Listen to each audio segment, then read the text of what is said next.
This is really true. A lot of people say you just made it up to have something to say. But one day our television broke down, and we didn't have anything really to do, like in the morning times. So what we started doing, we started singing, my mother, my brothers, and we started making harmony. Next thing we noticed, we were singing in talent shows, winning awards and trophies. And that's how it got started.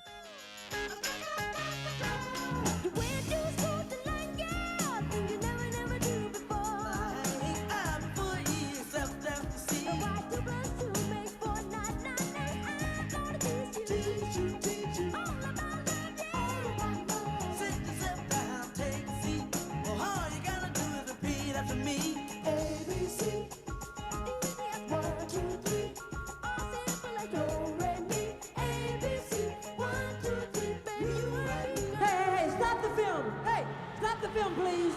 Hey, stop the film. Come on. Thank you. They want to hear I Want You Back in ABC and The Love You Save. Right. The Dancing Machine, the Sugar Daddy, I'll Be There, Got to Be There. Yeah. Rockin' Robin. You want to hear Daddy's Home? Do you want to hear all the old stuff? The number one reason I don't want to do the old stuff, number one is old, okay? Number two, the choreography is old. Jackie's old. Wait a minute, Do you care about that? Do you care? I'll tell you what. I'll do the old stuff for you, okay? But I'm doing it for you. I'm not doing it for them. I'm doing it for you.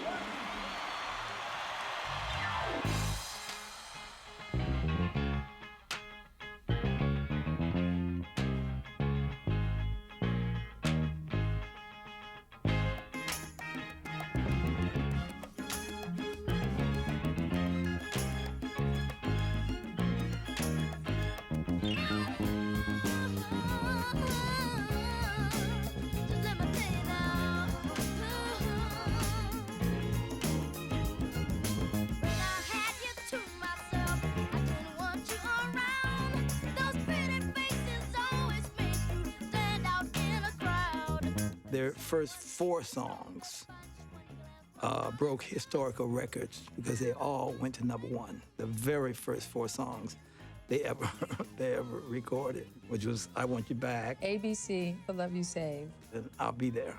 What happened after that was we went from being able to go anywhere, get a hamburger, go to a movie, you know, go shopping, to being able to go nowhere. They became so successful so quickly that none of us were prepared for it.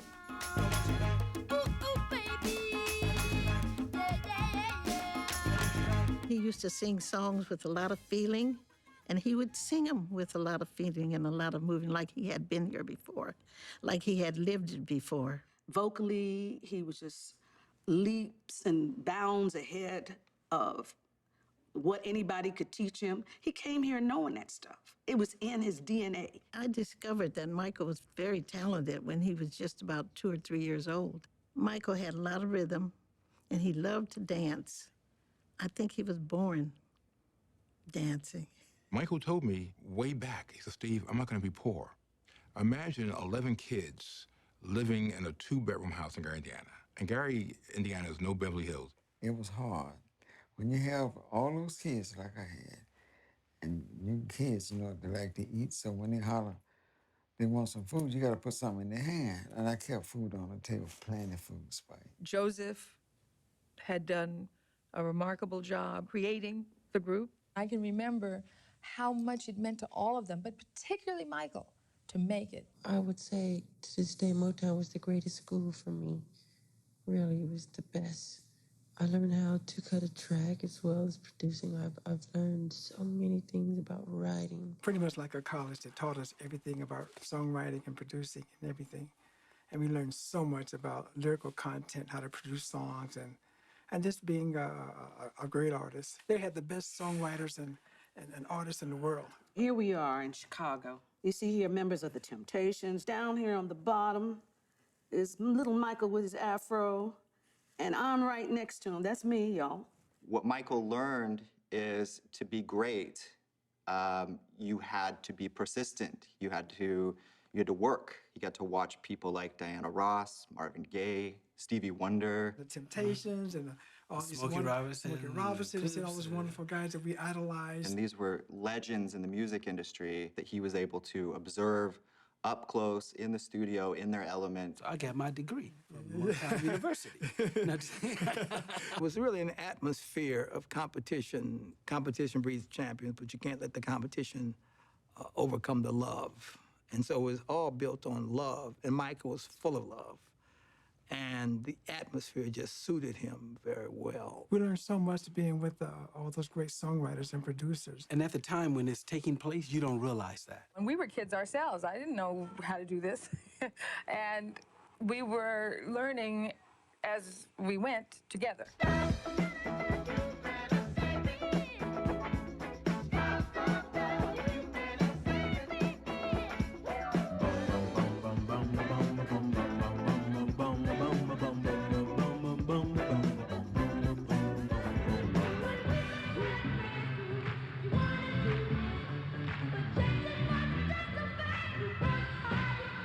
Yes, it's the same nerve the Beatles touched low these many years ago.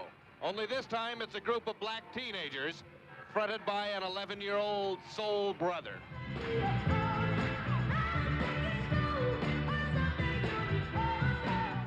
It was so intense, this fan worship. You have to understand that all of the kids who were responding to the Jackson 5 hadn't had a Mickey Mouse Club with kids like them on camera. They represented the first youth group of our contemporary times for all these kids to identify with. And initially, they were all the black kids. The beginning is, you know, when I first saw him, and that's the reason why I'm here, is that that's what motivated me and wanted me to do whatever it is that I'm doing right now. You know, he's everything that that I aspired to be. Those boys, they practice most of the time because while other kids was out there running the streets and playing, they was in there trying to get a song down or something. He wanted to be the best at everything he ever did. They were not at all concerned about the working. We worked all day and all night. I mean, this kid at 9 meant serious business. I mean, this kid meant serious business. I mean, he was not kidding. He questioned Nick and I about our early Motown songs, you know. He always wanted to know, how'd you come up with this idea? What was this? What made you say that? You know, songs like Ain't Nothing Like the Real Thing. He was a real student. I was fascinated by the fact that he had this kind of commitment and this kind of dedication and was inquisitive about, he was always watching. He would always be watching. Well, who else do you think makes the stage come to real life besides me and Ed Sullivan? Hold it. You're beginning to see me, kid. You understand that? Best experience in the world. Just sitting on the wings and learning. I ate that up. And he would sit with me at mixing sessions because I did a lot of mixing. He would sit there for hours and hours. I would tell somebody, one of my assistants, I'd say, well, my back is turned, but I know Michael is staring at me. The thing I loved about Motown was that Berry Gordy, if he didn't like a song, he'd go in the studio and cut one himself. Yeah. And so Berry Gordy, in my opinion, is probably the greatest record man that ever was. Barry was wonderful with taking a song and leading it to the right direction, giving it the right flavors to make it a hit. He knew just what it takes, and everybody can't do that. Where Willard ended, Ben begins. Ben is coming from Cinerama Releasing, and this time he's not alone. And then came Ben, which was a soundtrack to a movie about rats. And wherever we tour, the whole world demand to hear it. We can't get off stage. People start chanting for Ben. This performance of Ben at the Academy Awards in 1973 was the first time that Michael really stepped out on his own. The first nominated song is Ben, from the picture Ben. It'll be sung by a young man whose talent is mature, but whose age suggests that maybe he shouldn't even be up this late. Ben, the two of us need look no more. We both found what we were looking for. With the friend was part of your whole life. It was crazy, man. When you were a little kid with all the Jackson 5 songs, then when you're, when you're a little older, then through your puberty, your adolescence. Been your eyes running here and there. And then when you go to college, and then he was always around defining a part of your life. There's so many steps in between that first day and Off the Wall. For me, the most heartbreaking was when they left Motown. Dancing, dancing, dancing. She's a dancing machine. Oh, baby, move it, baby. Automatic, systematic, full of color, self-contained, tuned and gentle to your vibes. They came in as bubblegum. No one ever graduates from being a cute kid group to being taken seriously. There's no child singer that you can point to besides Michael Jackson that went from being really big to the biggest pop star ever. Thank God for Dance Machine.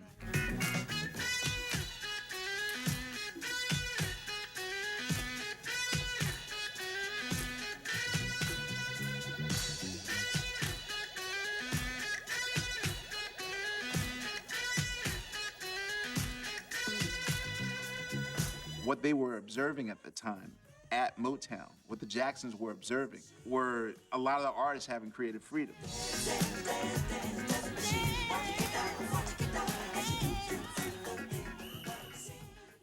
We wanted to write. We wanted to produce ourselves.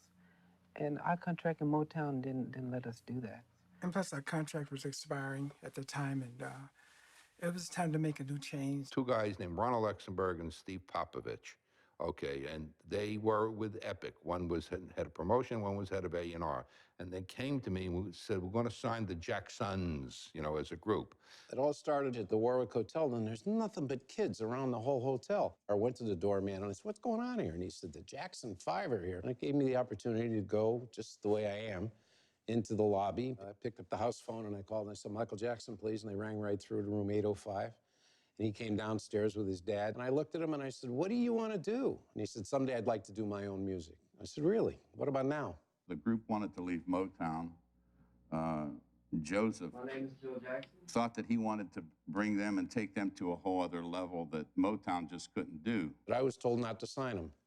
And I was told that they were a cartoon act. And I went to Walter Yetnikoff, who was my boss, and I said, hold on. The Jacksons belong on this label. We call ourselves the family of music. This is the family.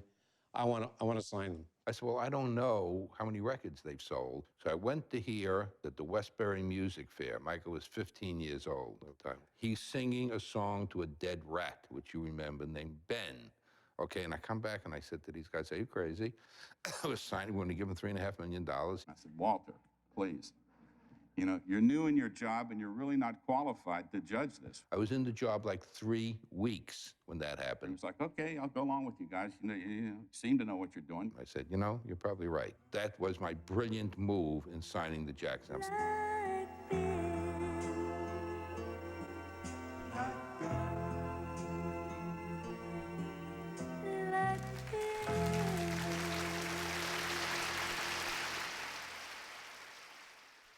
The most tense time of life for me was the changing from Motown to CBS. I was in a whole nother world. I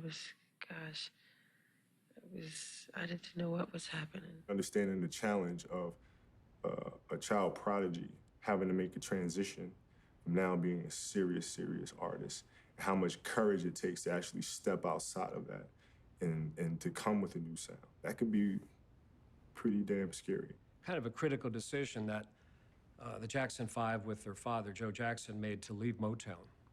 And it resulted in a lawsuit, out of which came a name change to the Jacksons. I was told I couldn't use the name Jackson 5, and I said, it's okay, we'll call them the Jacksons. Because Berry Gordy did not let that name go. We were all sad that he was gone and Jermaine stayed. Jermaine Jackson was married to the daughter of Berry Gordy, so probably not a good idea for him to leave Motown with the rest of his family. We respect Jermaine's decision because that was a very difficult decision for him to make. And I respect him for that because he did what he wants to do. I want people to do what they want to do. Don't do what I want you to do. Do what you feel that's best for you. There's so much going on, so much tension. I wasn't sure what was going to happen. I asked Michael, what's going to happen when people ask you, why are you leaving Motown? And he said, because everything is possible with you at Epic Records. There's nothing more to be said. And with Columbia Records, we want to sell twice as many records. We want to do the things that we've dreamed of. It was not a popular signing in the business, nor was it in the building. Ron's lost his mind. You know, the Jacksons have had it. They're done. The problem at that time is they had had a cartoon series, and their credibility was questionable.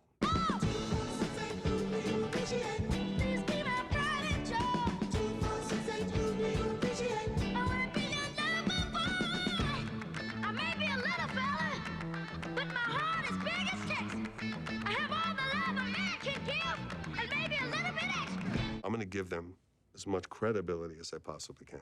We got on the train, went to Philadelphia.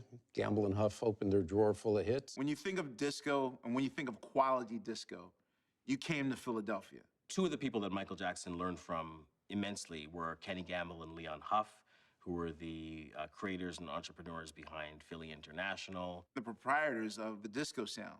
They had always wanted to write and produce their own records, you know what I mean, and be a part of the process. And that's pretty much what Philly International was. It was a place where you had a lot of creative freedom. They wrote tons of hits. I mean, tons of hits. We had Al Melvin and the Blue Notes. We had the OJs. Go through the roster. We had Patti LaBelle. Archie Bell and the Drells. Phyllis Hyman. Billy Paul. Lou Rawls. We had Teddy Pendergrass. 3 Degrees. 3 Degrees. We had to style these songs to fit these guys' voices. And that's what great producers do, right? Sure. We're right almost in the middle of a recording session with the Jacksons. And guess who is producing their brand new album? Gamble and Huff. That's right. Now, why would you guys come all the way in from California to cut some sides in an album in Philadelphia?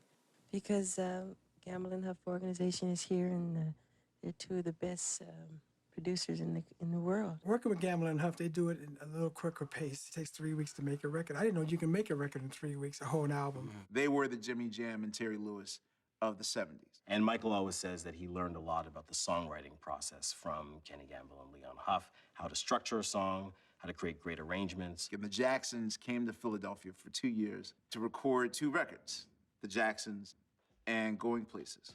We try to write songs that people do all the time, or people say things all the time.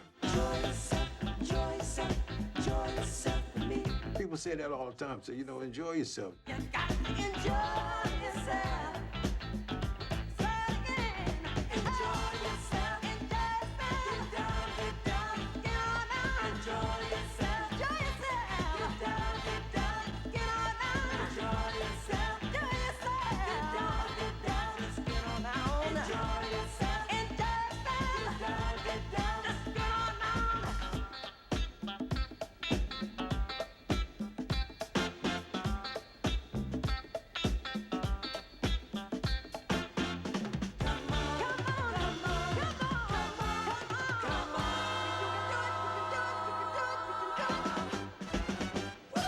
Driven by the music, he loved the music, and you're gonna learn. One of the most important things to being successful is listening.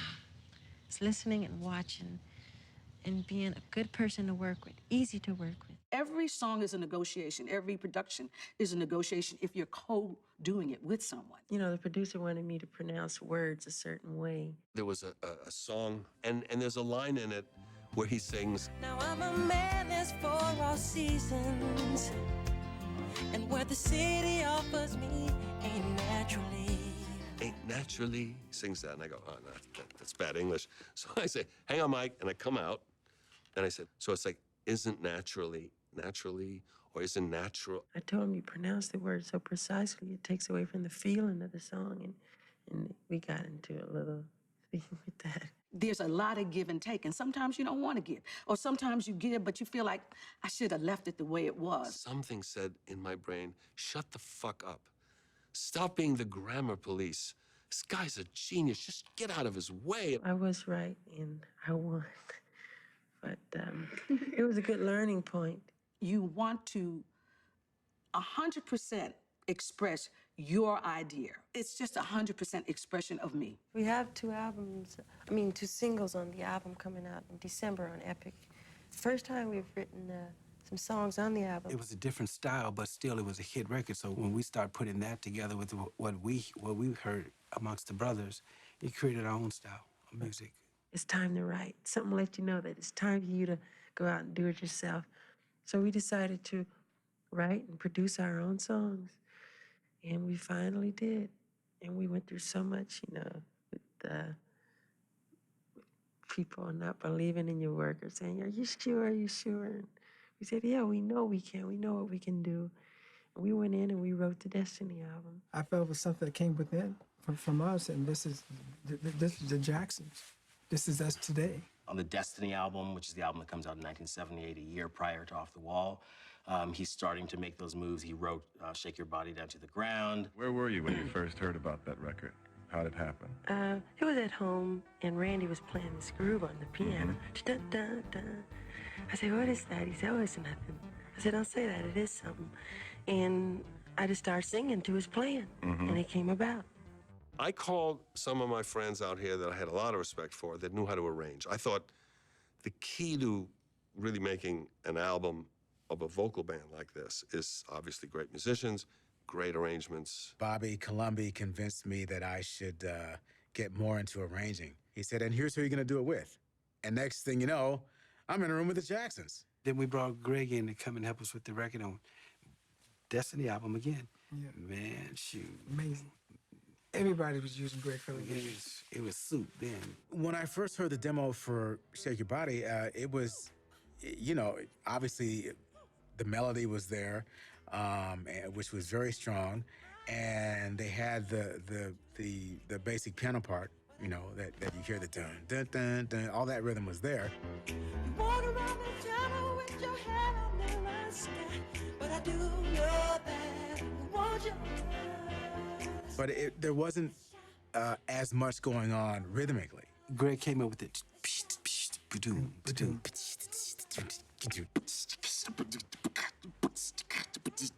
Like, that's the rhythm of Shake Your Body Down to the Ground, which the average song was more like. It fit perfect. At first, when he came up with that beat, I said, what is this guy doing? I said that to myself. I didn't say anything, but I waited till he played it. And man, when he played it, yes, and we heard it in the record, I said, oh my God, this is the bomb. Because I'd never heard a beat like that before, and it was incredible. Great beat.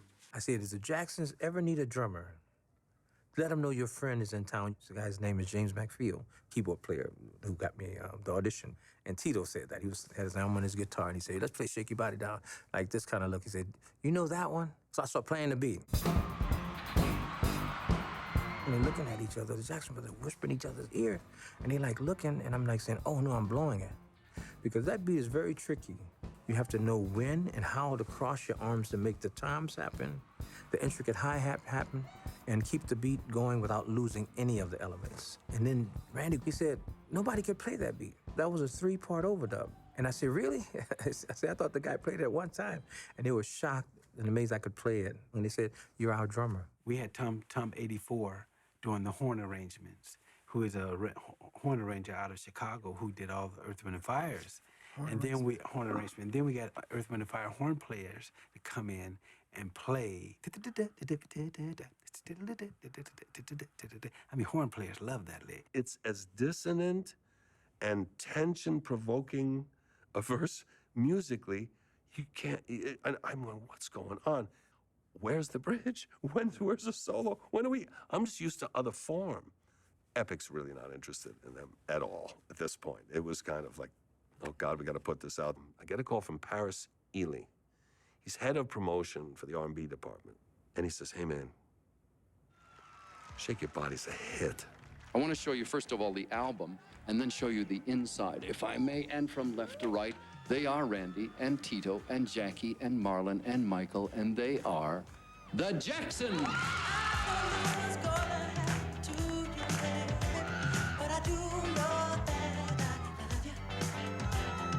Walk around this town with your head on up in my sky, and I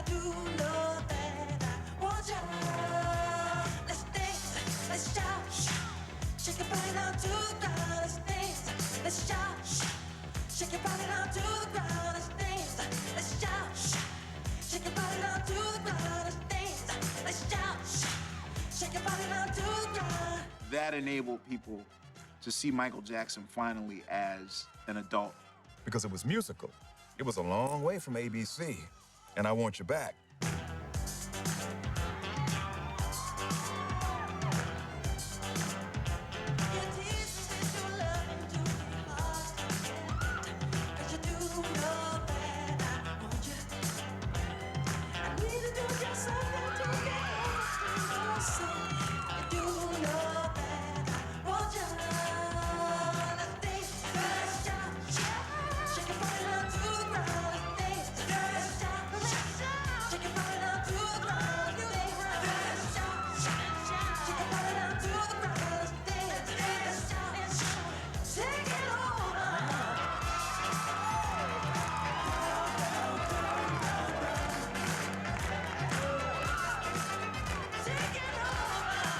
There's a moment in the demo of Shake Your Body Down to the Ground which clearly let me know that they had their eyes on a bigger prize.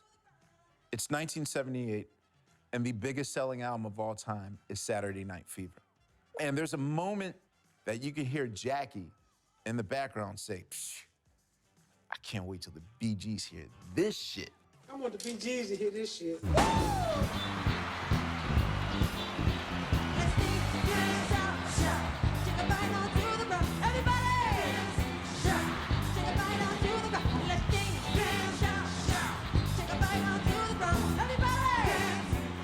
We wrote produced by the Jacksons, all songs written by the Jacksons. Well, Mick Jackson, a white kid that lived in England, wrote Blame It on the Boogie. I didn't lie. His name is Jackson. Sunshine, don't blame it on the moonlight. Don't blame it on the good times. Blame it on the boogie. Don't you blame it on the sunshine. Don't blame it on the moonlight. Don't blame it on the good times. Blame it on the boogie. I just can't control my feet. I just can't control my feet. I just can't control my feet. I just can't control my feet. Sunshine, I don't blame it on the moonlight.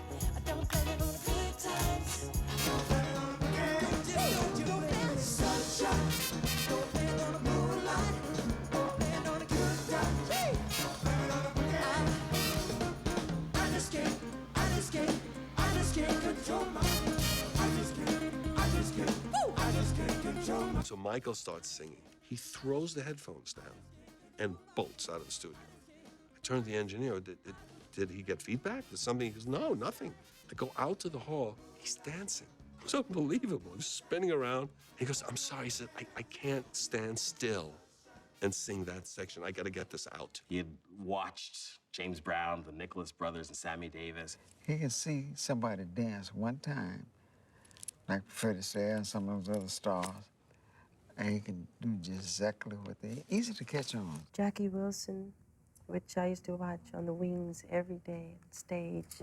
We would play at the Regal Theater, 6 shows a day. We would come on amateur hour. Oh my gosh. I would just watch him. And Sammy Davis Jr. is another one of my favorites. You can't go wrong watching Sammy Davis Jr. Yeah. To watch him and to see and suddenly see little flashes, flatteringly I say this about myself, little flashes of me there and go, wow, but he's extended it, he's changed it, he's colored it till it becomes his own. He introduced me to Fred Astaire and all these movies, and I had no idea who the hell these people were prior to that, right? And he just, he opened up my eyes to a whole nother world of inspiration. I just want to let you know I have all your films on tape, and I watch them all the time. And I want to ask you one question. How do you do that thing when you walk on the ceiling, you dance? I want to know, how did that work? The whole room and the camera turn. So they both turn, right? Yeah.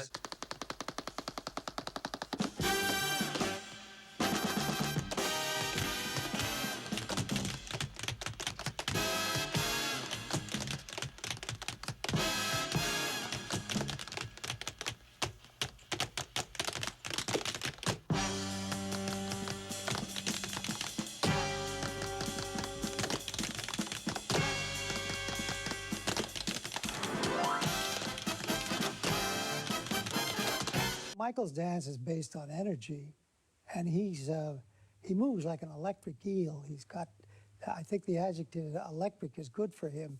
He's charged with energy, but he has the good inner sense, or wherever it comes from, his brain, wherever, to just take it down and then up again quickly, which good dancers naturally have. I came out after the war, after I was in the Navy, and I wanted to dance the common man. I didn't want to dance in white tie or tuxedo and dressed up. I wanted to roll up my sleeves and wear jeans and T-shirts. And the nearest thing I could get to dancing shoes were loafers and the white socks and the rolled up jeans. And he's dancing from the streets like I was. I believe that. I was a teenager and I was getting older. I started to really understand the power of dance.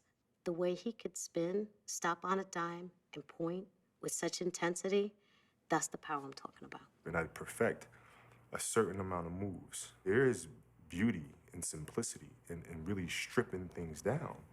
And I learned that from him. He impacted everything for me, absolutely. He impacted my game on the court. He impacted me now, to this day, and how I learned. Watching him was like something I'd never seen before.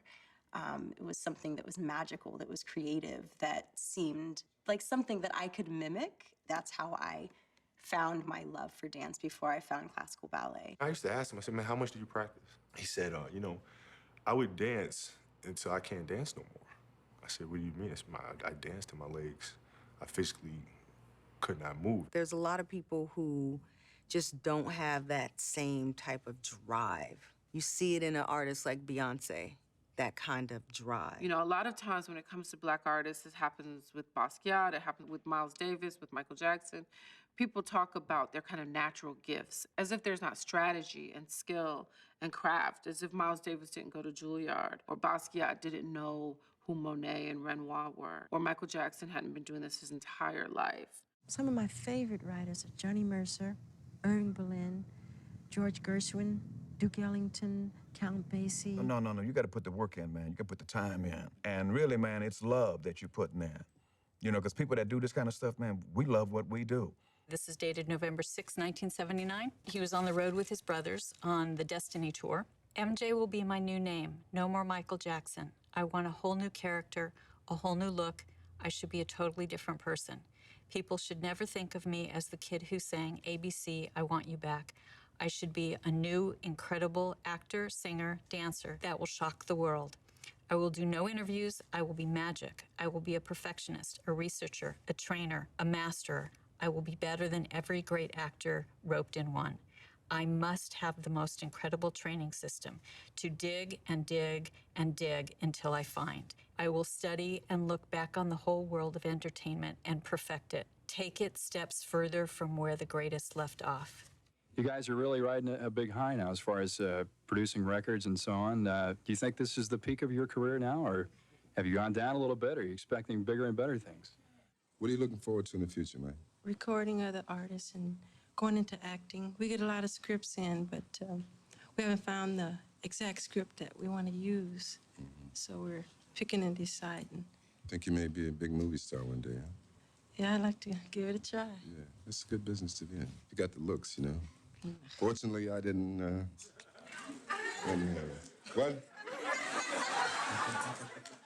With the advent of motion pictures came an abundance of Oz films. A 1925 version starred Oliver Hardy as the Tin Man. And who'll ever forget the 1939 MGM musical version starring Judy Garland? In 1974, The Wiz opened on Broadway, winning 7 Tony Awards. I was a senior in high school, and there was this girl named Barbara Hampton who I liked, and I wanted to impress her. I was working at Baskin-Robbins.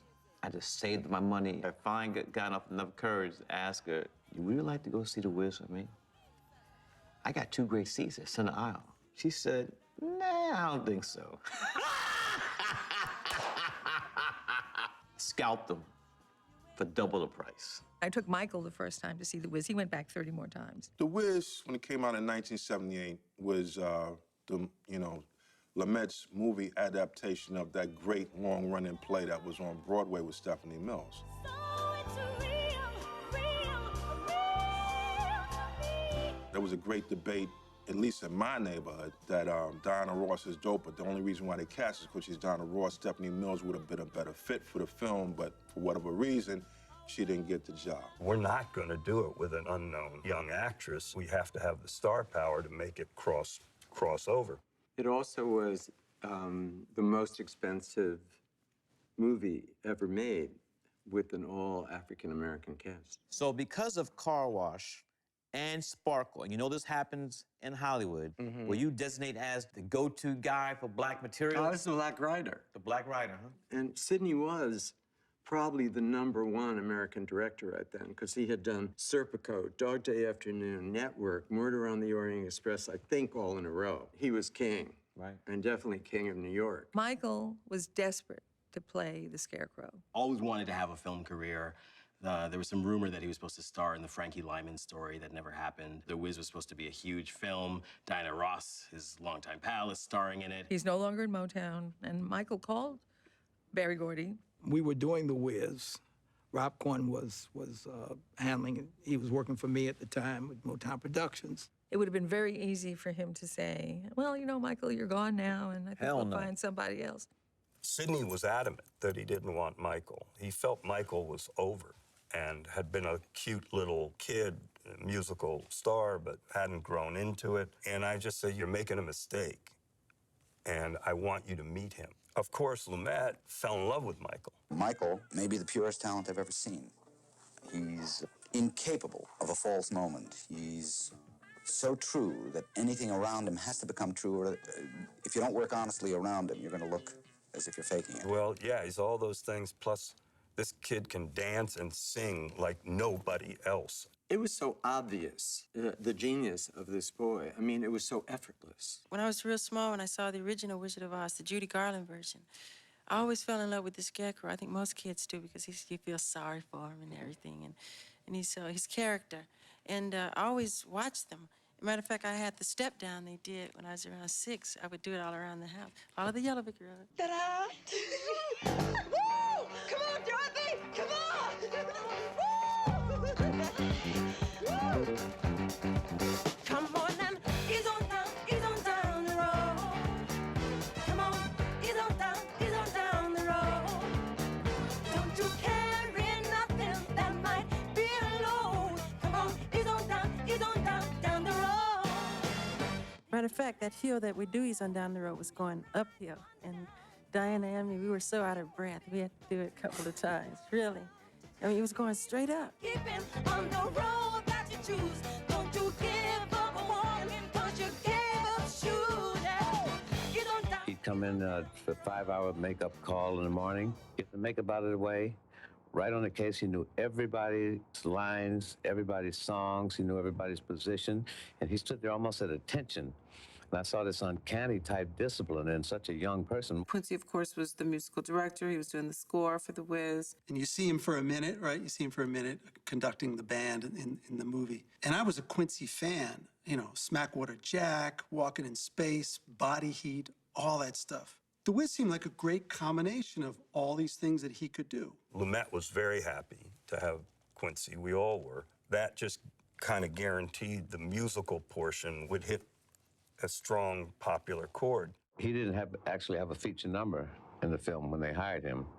They didn't know about the dancing or a lot of things, and eventually everybody came to understand what he was all about. You can't win. You can't make even, and you can't get out of the game. People keep saying things are gonna change, but they look just like they're staying the same. But I don't think they showed enough of his dancing. The real night that Off the Wall was born, we were doing the pre-records for the movie. Quincy had, like, tunnel vision on Diana Ross. Finally, about 2 a.m., Q had what he wanted from Diana, and he goes, okay, Michael, you come in on bar 6. And Michael starts, like, at 1,000 watts. And he's doing everything that became the signature Michael Jackson. Woo! Ah! You know, all this stuff. And it was like a lioness who just suddenly sees a baby goat. It was just... The more I knew him, And the more I became fascinated with the idea of maybe working with him. It was a lot of fun working with all the greats, Sidney Lumet, Quincy Jones, everybody. I may be, I don't know, one of the few people who really love The Wiz. There's some great representation on film that we hadn't seen before. When The Wiz came out, I was 7 years old. That was an event for Black America. I can't speak for all of New York City. I can't speak for all of the country. But everybody in my neighborhood in Harlem was going to see The Wiz because of Mike Jackson. So this is a big moment for Michael Jackson.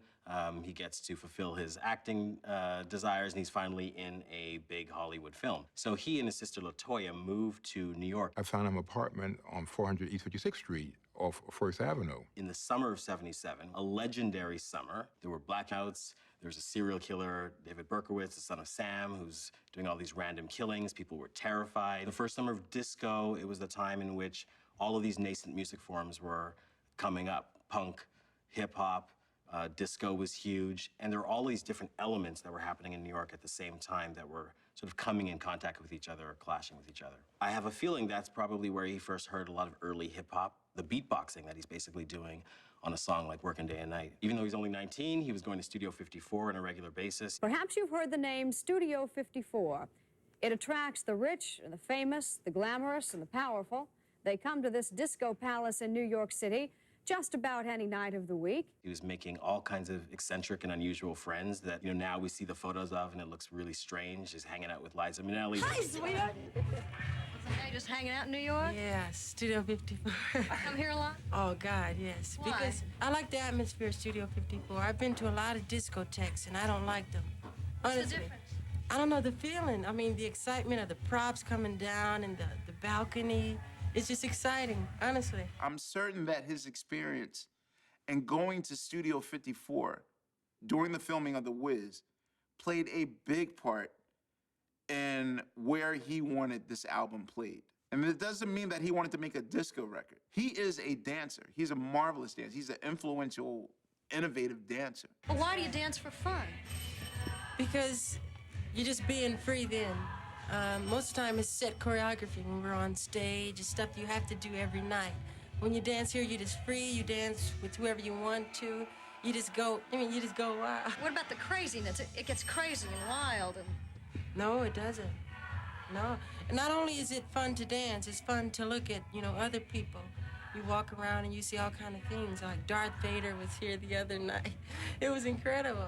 I'm sure he was making these observations of what was going on around him. He was kind of self-conscious about himself and kind of shy.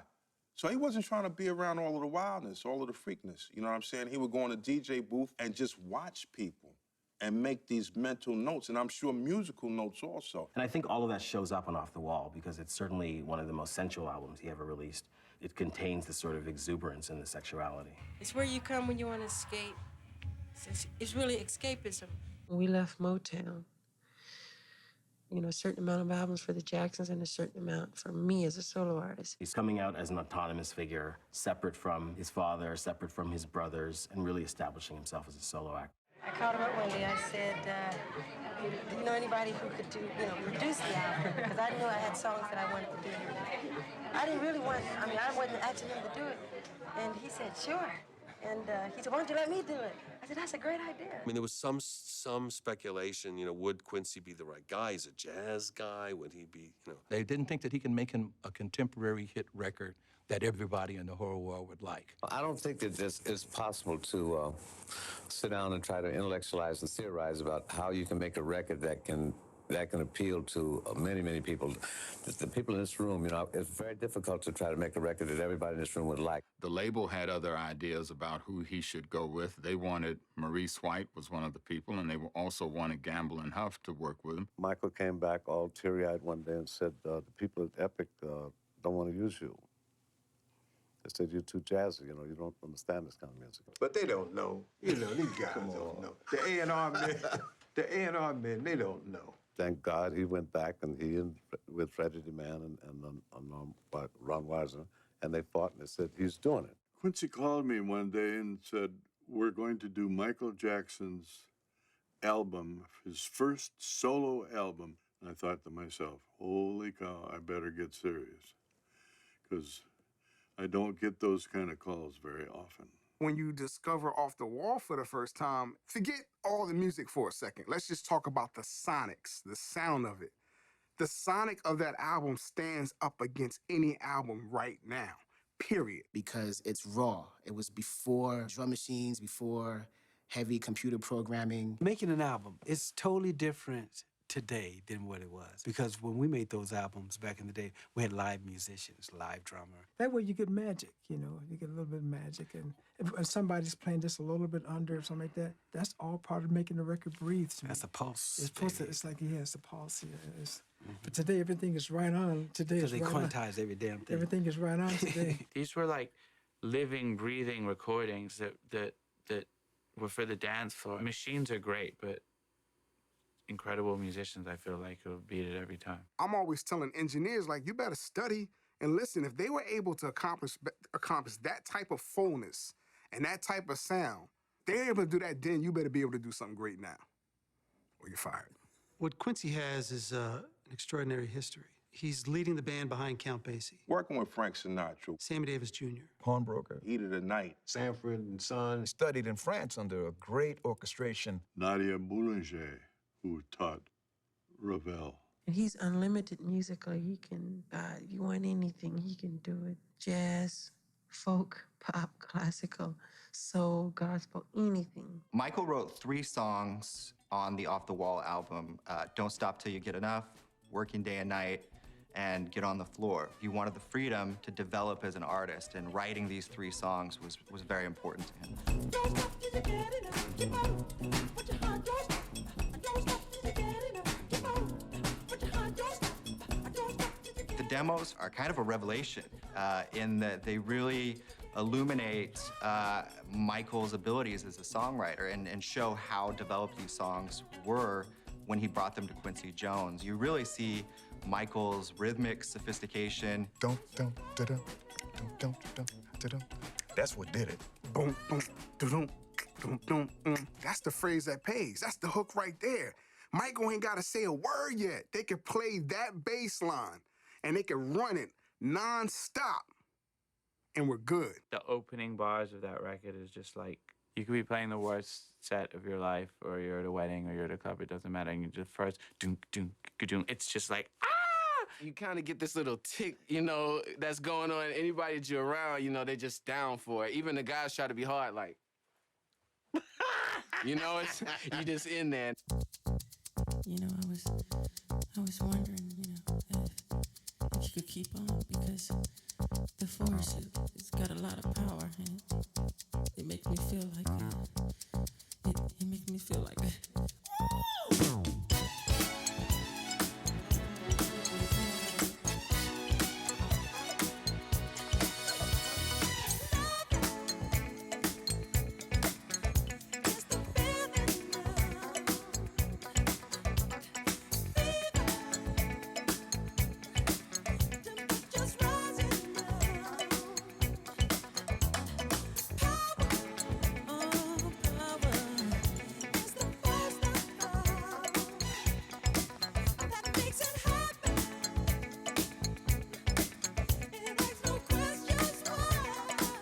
It's the song I use to reset my day.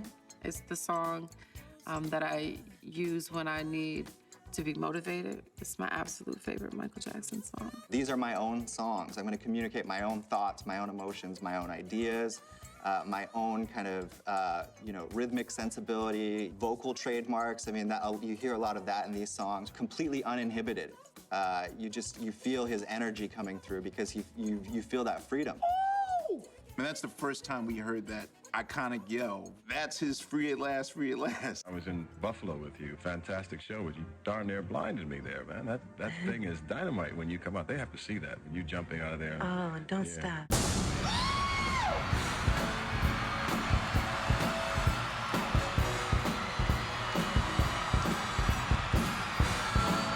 Don't Stop Till You Get Enough had this kind of like, this opening groove, right? And the opening groove kind of sets you off. If you were a dancer, you know, you let that sink in. I always use Michael as, first and foremost, as a vocal inspiration. And Off the Wall was definitely the one that made me feel like I could sing. I found my falsetto because of Off the Wall. Don't Stop Till You Get Enough. It's the feeling now. Fever. Temper just rising now. Power. It's the first of all that makes it happen. It asks no questions why. It had these bizarre lyrics, well, to me, these bizarre lyrics that were quoting Star Wars. I didn't even know he was saying, keep on with the force, don't stop. I thought it was about forks. When I was a kid, I was just like, keep on with the forks. I didn't know what the forks were.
I remember the video. I mean, you know, he just looked like $1 million, you know. I think that's before they had $1 million to spend, too. Right. So it was done for relatively a small amount of money, and yet he had to single-handedly sell it. Nothing that you can do. Relax your mind. Lay back and groove with mine. You gotta feel that heat, and we can ride the boogie. Share that beat of love. I wanna rock with you all night. Dance you into the sunlight. Rock with you all night. Gonna rock the night away. That was the skater's anthem. There was a skate obsession in the United States in 79, 80, where it was like, I'm going to roller skate.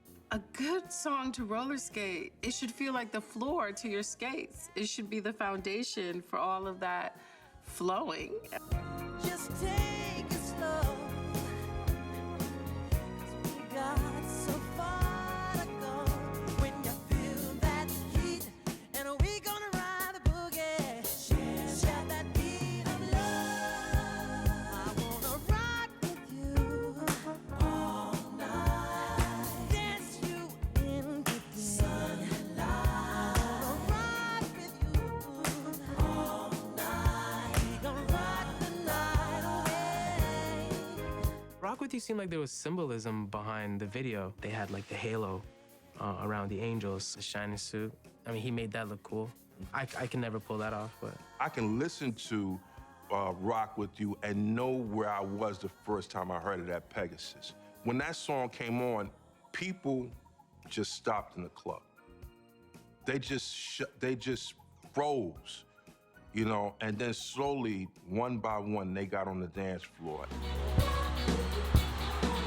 I wanna rock with you, girl. Yes, rock with you, yeah. Yes, rock the night away. I wanna rock with you all night. Dance you in the day. I wanna rock with you. Yes, rock the night away. Just feel the beat, groove with the beat. I feel it, rock you into day. I wanna rock the night away. Put it in a pocket, yeah.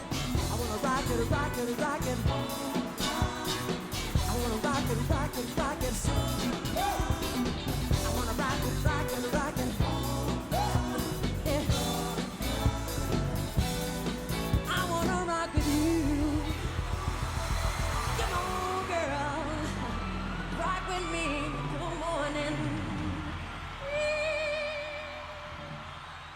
It's an up-tempo, but it's smooth.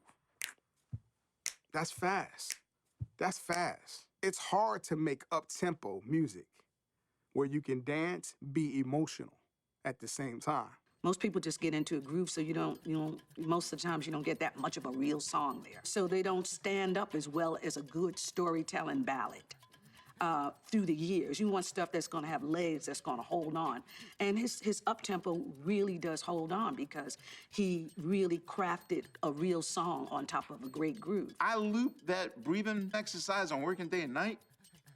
I looped that for at least a minute before I let that song go. Like, I hold people at bay. Like, I'm holding back, like, 12 pit bulls. Like, you know what's going on. Get him!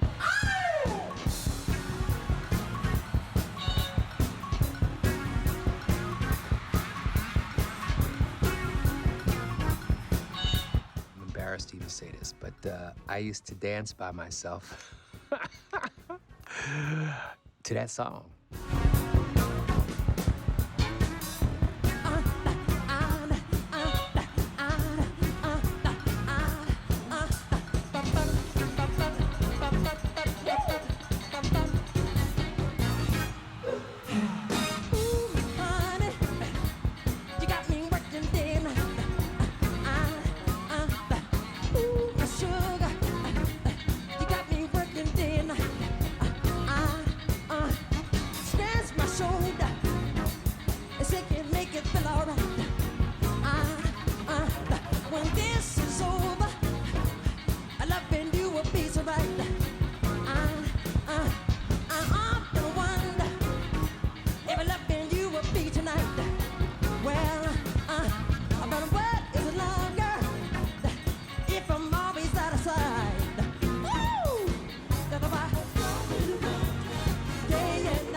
Got me working day and night. You could tell just where he was rhythmically just by the ones he was writing. Really catchy, rhythmic dance songs.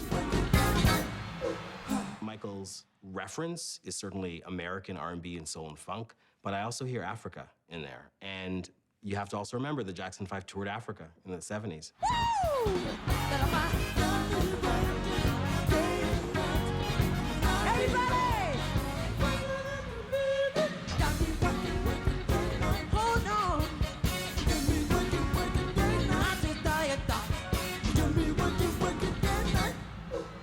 It's crazy. That was just the high watermark of horn lines to me.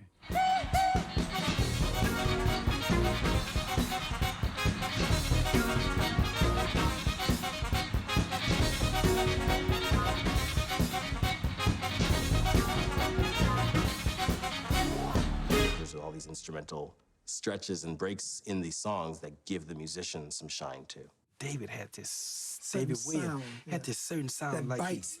he bent it. He hit him so hard.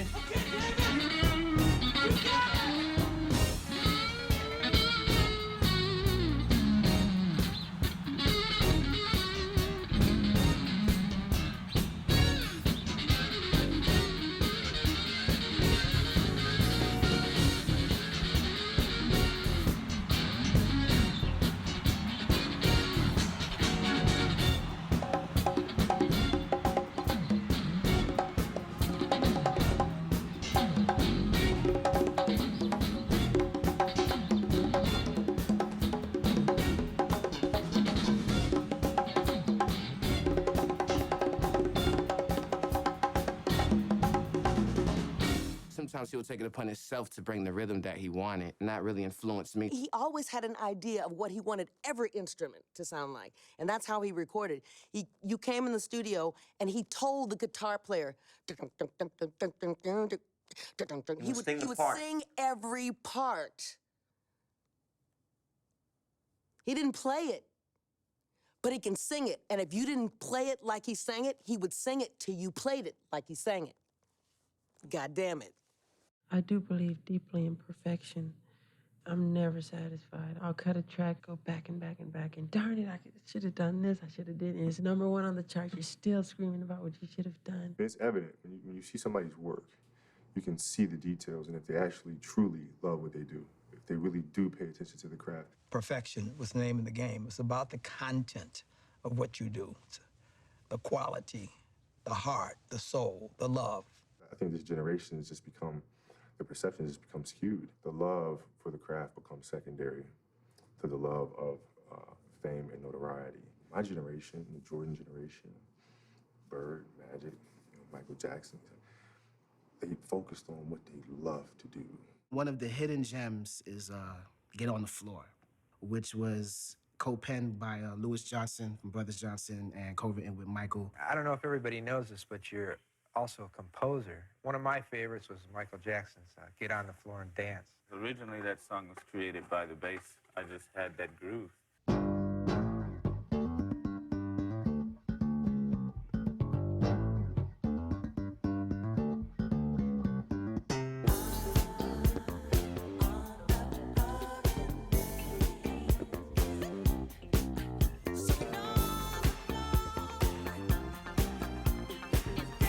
Their routines in the playgrounds, and you know, like I'm dating myself, okay, but you would bring the little radio, or sometimes if you were really tacky, you would bring the little portable record player, plop it down in the park, drop the needle. So heck yeah. If you were dancing to that song, more than likely you were going home with somebody, because that's not a song you dance on your own to. You don't dance to Get on the Floor by yourself.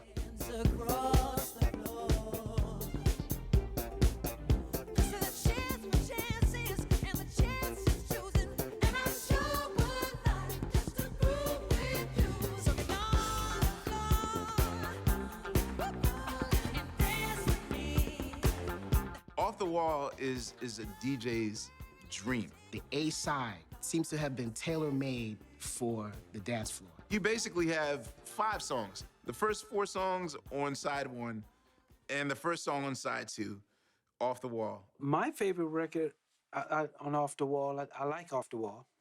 That's one of my favorite records. I took a chance with a composer that I had loved his work for a long time, and I could never figure out how he could be from Grimsby, England, living in Worms, Germany, and understand Ain't No Half-Steppin', and all of those different terms that he was writing. It was just incredible talent. He ended up in Germany and being turned on to soul music by a bunch of the Black Army people that were there. Black American soldiers. Black American soldiers. And going, wow, this is a lot more interesting than what I'm doing. And girls come to these shows. In early Heatwave, you can hear those influences in songs he wrote for Michael. I mean, it's just a natural progression. And we recorded Burn This Disco Out, Off the Wall, and Rock With You. Wow. Rod Temperton did good. Off the Wall is an example of him bringing that slightly like proggy fusion aspect to it. It's a really unconventional start for a disco record, especially like the title track of an album. It starts with that. It starts on the offbeat, it starts on the 2, it has that weird vocal thing in the background. It's totally proggy. That intro with the kind of ghoulish voices and so on. You start to hear that again, of course, on Thriller with the Vincent Price. When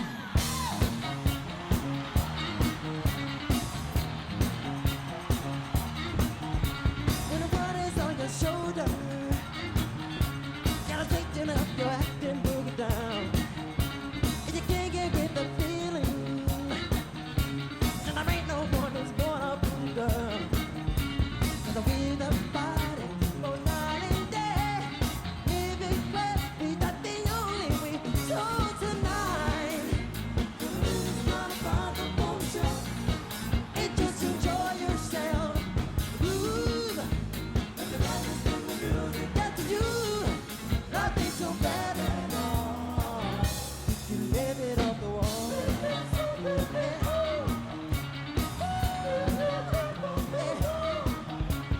Do what you wanna do.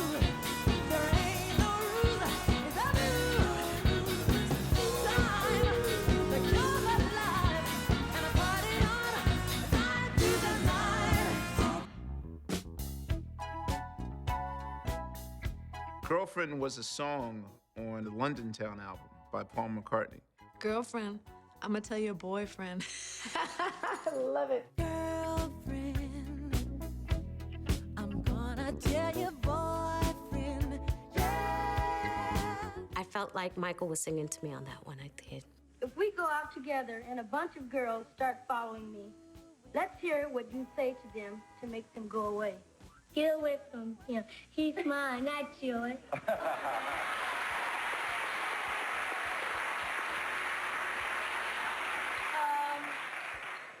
Same question number 2. Yo, listen, okay? Michael Jackson is mine.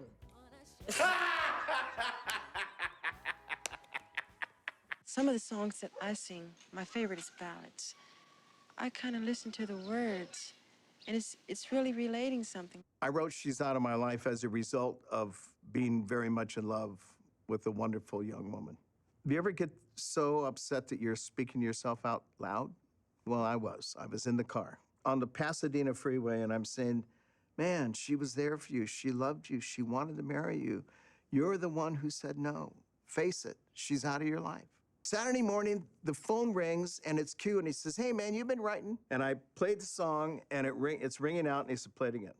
I played it again. Played it 8 times in a row. And at the end of it, he said, what are you going to do with it? And I said, well, I made a deal with Snuffy yesterday. He's going to do it with Sinatra. And he says, this Q-ism, Sinatra will do it anyway. And I said, okay, Q, who do you want to do it with? He said, I haven't got a clue. He said, Nad, if you'll trust me, I promise you an unforgettable recording of this song. And we sat on it for almost 2 years, Spike. To write a great ballad, first of all, lyrically, the content has to connect. And to me, part of what makes a song connect is that it's personal, but it's also universal. Michael Jackson, yes, he's a great entertainer, he was a great dancer, but he was also a great singer. Not a good singer, but a great singer. I liked his performance on She's Out of My Life. It's really emotional. The quality of Michael's voice was so incredibly pure. She's out of my life.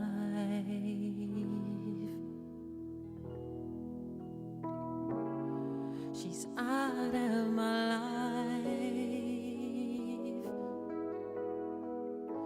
And I don't know whether to laugh or cry. I don't know whether to live or die. And it cuts like a knife.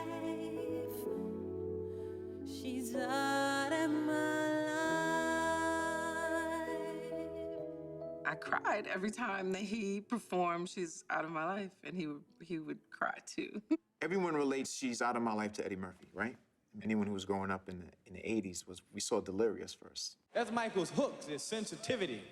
That's what women be saying, Michael's just so sensitive. And they eat that shit up. Mike know too, he be using women in concerts. I seen Mike walk up to girls on the stage, be in the audience, he said, Can I come down there? and the women go, ah!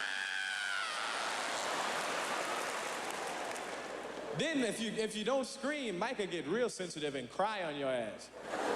If you hear that record, She's Out of My Life, Mike will go, so I've learned that love's not possession.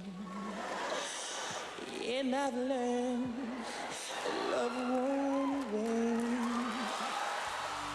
Now I've learned that love needs expression, but I've learned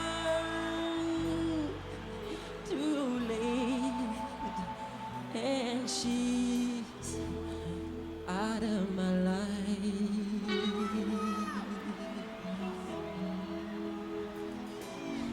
She's out of my life. Damn indecision and cursed pride.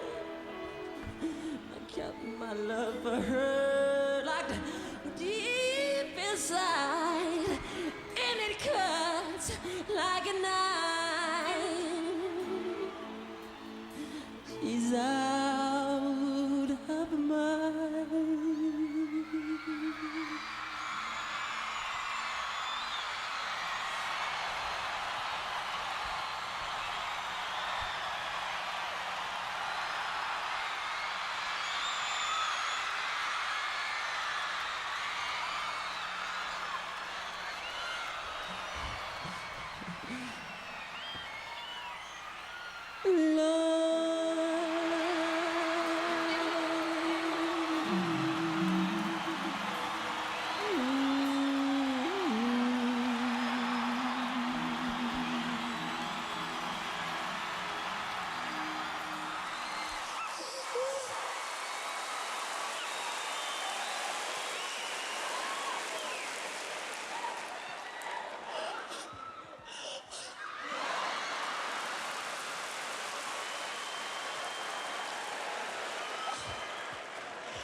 Tito, get me some tissue.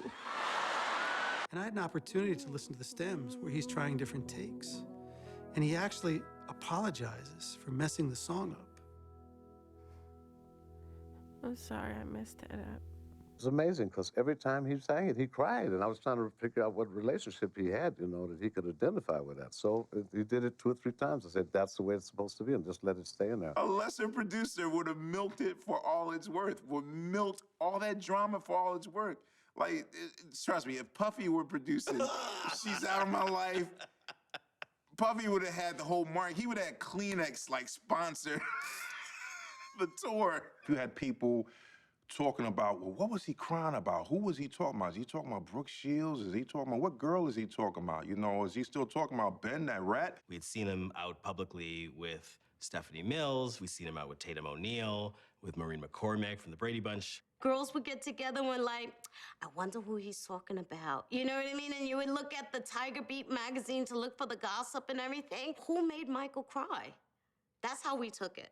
Not that I made Michael cry, because I would never make Michael cry. She's Out of My Life is, in my opinion, one of the 2 songs on Off the Wall that there's nothing on Thriller that tops it. Quiet Storm was huge in the 1970s, which was a kind of radio format of black music that celebrated intimacy and sensuality and ambient softness and quietude. Can't Help It was really the Quiet Storm demographic, right? It was really the kind of late night boudoir romance thing. It's the first time that you really hear Michael sounding like, to me, sounding like an adult and sounding outside of his R&B thing. It's jazzy. Suze Green had started working on it. She was in the Supremes and had also sung with Stevie. It could have fit on Songs in the Key of Life, really. That was supposed to be one of the songs on Songs in the Key of Life. Ooh. See, I didn't know that. He had the I can't help it if I wanted to, the hook. Yeah, I think she wrote a lot of the lyric when we actually were in the studio messing around with it. That's right.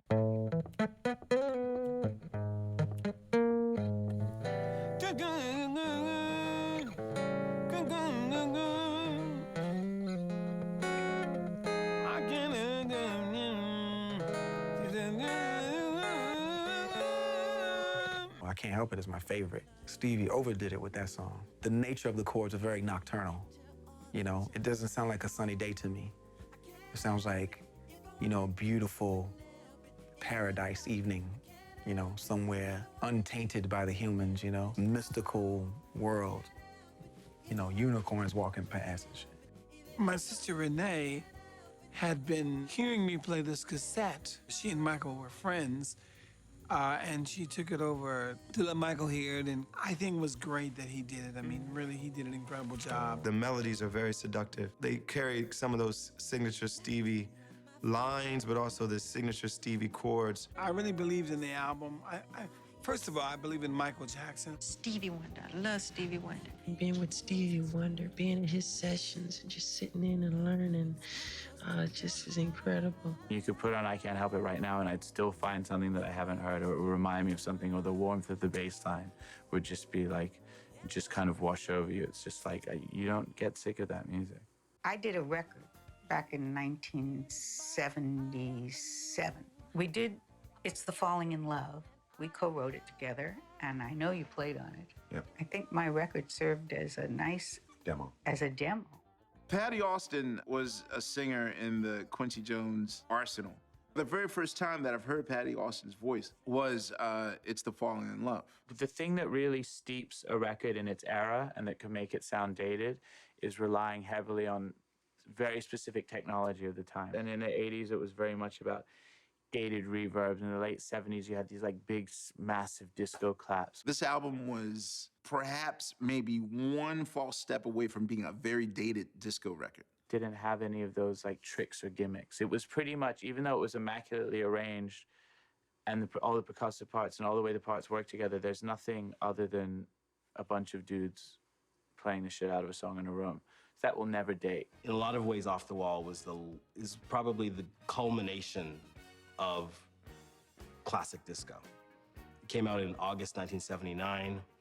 The Disco Sucks movement started just a month before in July, where Shock DJ Steve Dahl in Chicago, gathered a lot of people together at Comiskey Park in Chicago to burn disco records, which was a really, I think, implicitly racist and kind of homophobic movement. People wanted to shift the dial of popular music back to where they felt comfortable, right? Which was not Black, not gay, not Latino. Burn This Disco Out actually might have been an apt title because it was coming literally at the end of the disco era, just at the edge of being a disco record, but moving the genre forward. Far from one of the disco factory music that was just churning out factory beats. You can feel that kind of visceral energy. I mean, Off the Wall really is like lightning in a bottle. I mean, you really capture Michael Jackson at 20 years old with all of that excitement and energy and passion. That still really comes through on that record. This is the very last 8-track that my parents brought me before I stopped buying 8-tracks. I remember Off the Wall coming out the second week of August in 1979. Departure album is sort of an album that is in a person's canon in their career of which they make a 180 turn from what they were known from. He was no longer the teeny bopper act. He was no longer the socially shy, awkward, maladjusted guy with acne. He was suddenly exuberant, confident. You look at the album cover of Off the Wall, it's like his prom picture. He's in a suit and tie in the kind of Frank Sinatra, Sammy Davis mold. Now he's this freewheeling playboy that you can imagine out on the streets of New York. Again, life-changing. I think sophisticated. I think glamour. I think provocateur. I think everything that I wanted to be. Oh, yeah. I'm interested in promotion. I want to do things that's never been done before. If it wasn't for promotion, who would know about the Jackson 5? Who would know that we exist? I wouldn't be able to translate my music to different countries. Africa, Japan, New Zealand, Scotland, all the way to Australia. There's a universal core in music that I think transcends even what a crossover is about. Here we view a crossover as being, you know, black and white markets, you know, which we've been faced with for years. But I think Michael's thing went even past that, you know, when you get into Argentina and Israel and Spain and Scandinavia and Australia. I tell people fashion and music is a universal language. Wherever you go, you're going to hear the same songs in certain countries.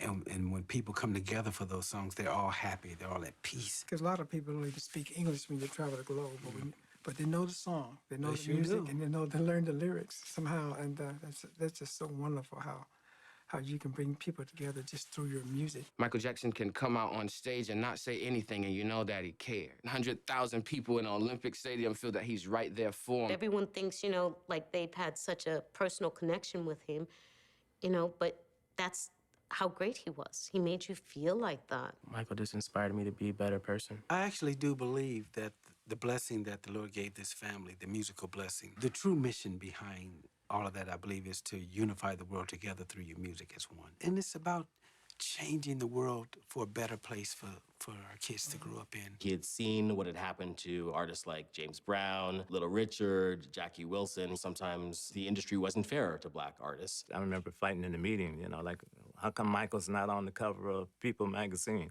How come he's not on the cover of Us? Pop radio stations didn't want to play Off the Wall in the beginning. Publicity lady would tell me, well, if a black person is put on the cover of these magazines, they won't sell. Michael Jackson is a viable artist all by himself, and if they gave him the opportunity, he could win the radio stations over.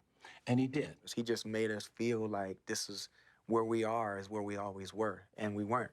There are kids that, like, were born when Obama was in office, so they don't understand a world where, like, there was a white president. They don't even know what that feels like. I didn't know what it felt like to not have, like, black pop artists, because he made us feel and believe that that was just the norm. He took black music to a place where it became human music. Music has no color, and it shouldn't have color. And I don't believe in that. What I do, I don't want it labeled black or white. I want it labeled, it's music. It was a simpler time, and radio had everything to do with it. Hey, let's go out with some up-tempo first, get ourselves positioned, bang, and we'll come in with that ballad, and, you know, you go gold, you go platinum. 4 singles in the top 10 in Billboard, not counting it being #1 on R&B radio stations. It had never been done before. Some people looked at it as a disco album, which in retrospect is kind of foolish because it's one of the most creatively influential albums in history. You look back at the awards for Off the Wall, they're R&B awards. The music industry is still very segregated at the time, and Michael was only nominated for R&B awards, and he won.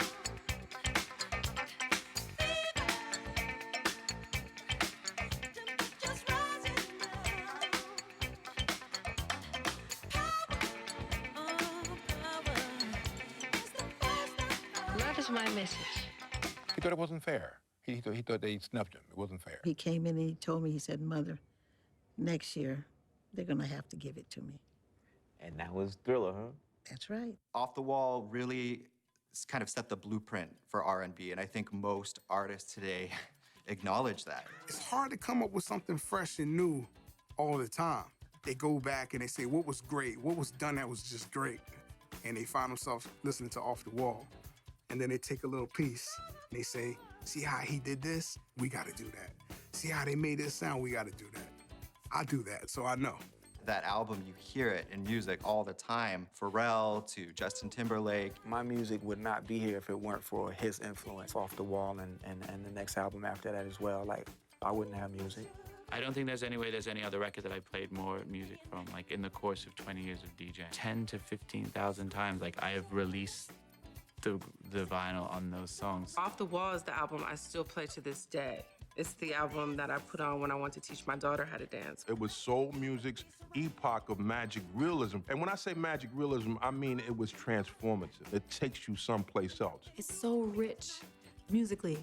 The arrangements, the singing, the background vocals. Michael taught me Melody's King. He was like, babies don't sing lyrics, they hum melody. A, B, C, D, E, F, G. They may not know all the letters in the alphabet, but they know that melody to that song. That was the way I saw music. I always saw music as like these portals. It's like you listen to a song, okay, it's gonna take you into this land every time. In its first year alone, that album sold over 6 million copies. It's been overshadowed because of the Thriller album. There would be no Thriller without Off the Wall. Everybody knows that. When he went in the studio to make Thriller, he was intent on making the biggest album in history. And the amazing thing is that he actually did. Whatever your top game was, you going on top of that one. That was his gift. You're dealing with a true artist devoted to the art, and everything else is secondary. I think it's very easy for people to get sidetracked and talk about this complexion. Focus on what this man was and how he was that, and how you can learn from that. You approach things the way he approached music, and you will be phenomenal. And the idea of being separated from your brothers, does that hurt? No, it doesn't. Because there's other kinds of sounds of music that I love to do. It hurts when it's inside of me and it can't get out and it's hidden from the world. When I do those solo albums and I'm doing all kinds of different music, it's wonderful. I feel like I'm accomplishing what I'm supposed to do. And you don't feel guilty or worried about your brothers? No, because they understand. Why hide something? Why hide it? Share it. Off the Wall will live forever. That was 1979, but this is just the beginning for that record. It's just the beginning that new people will explore and discover it today and tomorrow.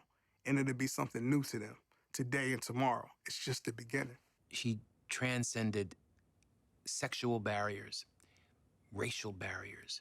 He brought everybody, and say everybody, and old people, young people, gays, straights. Wherever you went, there was a smile. But the beauty of his artistry and what he has left us with so much joy and like so much thankfulness for all that he had given to me, given to everybody. But I'm just gonna be selfish here for a moment. What he gave to me, and I'm glad that I found that joy again. And I think that in that way, his spirit is still with me. He surpassed what I ever expected of him. I expected a great deal of him, and he surpassed that. There's an element of God that's in people. Some people, God laid his hand on longer and held it there. Secretly and privately, there's, really deep within, there's a destiny. And just for me to stay on that track and follow it, I really believe and feel I'm here for a reason, and that's my job, you know, to perform for the people. And if they accept it, that I'm rewarded. If they want to put me up on that pedestal, I feel even better. Do you ever want to stop? No, don't stop till you get enough. And you haven't had enough. No way. No way. Don't stop till you get enough. Don't stop till you get enough.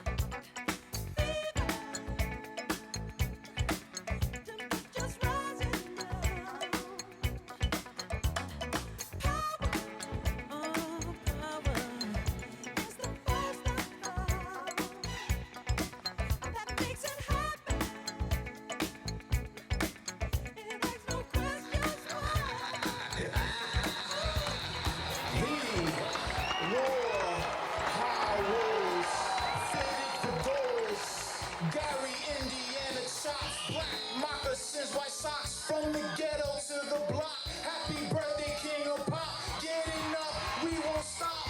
Calling you king like it or not. Giving you Brooklyn love. Shine like the rhinestones in your glove. Today, we name a new Fort Greene. Myrtle Lab is now Billie Jean.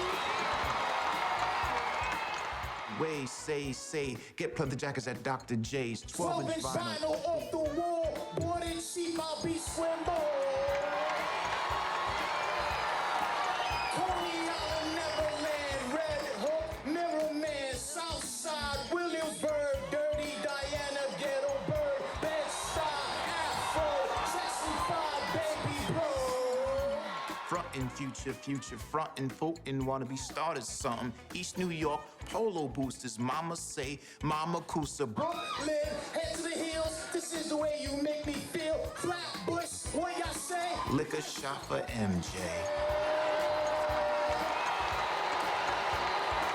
He was his mother's son, he was his father's child. Claimed us as party people, moonwalk the world to our style. Never duplicated, never repeated. First to do gangster music videos, have you seen Beat It?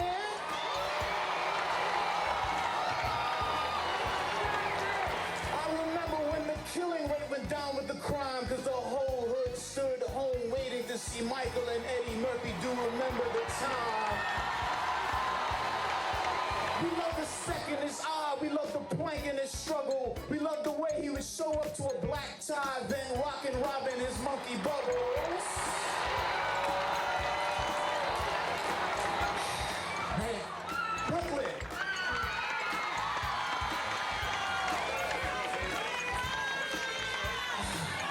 This is so good. Brooklyn, we love you, Michael, yes!